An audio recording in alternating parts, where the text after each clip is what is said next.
Hello viewers, আজকে আমি আপনাদের অ্যামাজন জঙ্গলের 5টি অমীমাংসিত রহস্য সম্পর্কে বলতে যাচ্ছি, যা আপনাকে অবাক করে দিবে।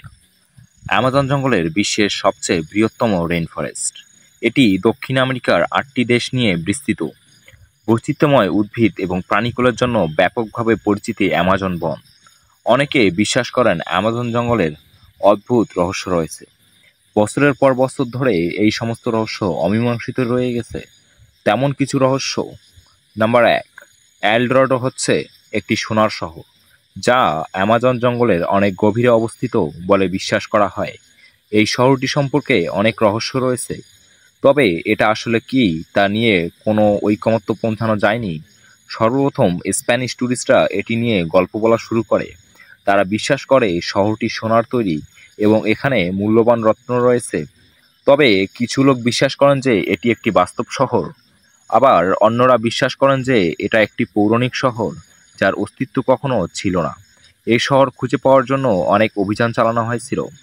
নাম্বার 2, অ্যামাজন জঙ্গলে এখনো অনেক অজানা উপজাতি রয়েছে। এসব উপজাতি আধুনিক জগৎ থেকে বিচ্ছিন্ন অবস্থায় থাকে। তাদের সংস্কৃতি ও জীবন সম্পর্কে বেশি কিছু জানা যায় না। বাইরের বিশ্ব সম্পর্কে তাদের তেমন ধারণা নেই।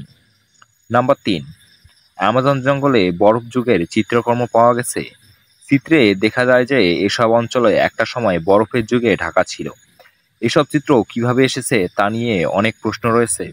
স্থানীয় উপজাতি এসব চিত্র তৈরি করেছেন বলে বিশ্বাস করা হয়।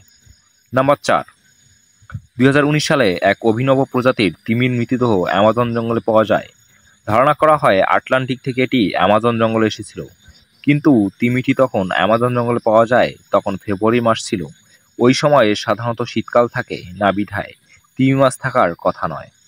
নাম্বার 5, 2013 সালে অ্যামাজনের মধ্যে একটি অদ্ভুত কাঠামো পাওয়া যায়, যা পরিচিত ছিল না।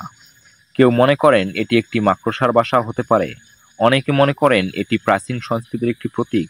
এটি এমন একটি বৈচিত্র্যময় বন যা অনেক রহস্য ধারণ করে আছে। তো আজকের এই অ্যামাজন বন সম্পর্কে জানতে পেরে আপনাদের কেমন লাগলো অবশ্যই কমেন্ট করে জানাবেন। আর ভিডিওটি ভালো লাগলে আমার চ্যানেলটিকে সাবস্ক্রাইব করে পাশে থাকা বেল আইকনটিতে ক্লিক করবেন। ধন্যবাদ।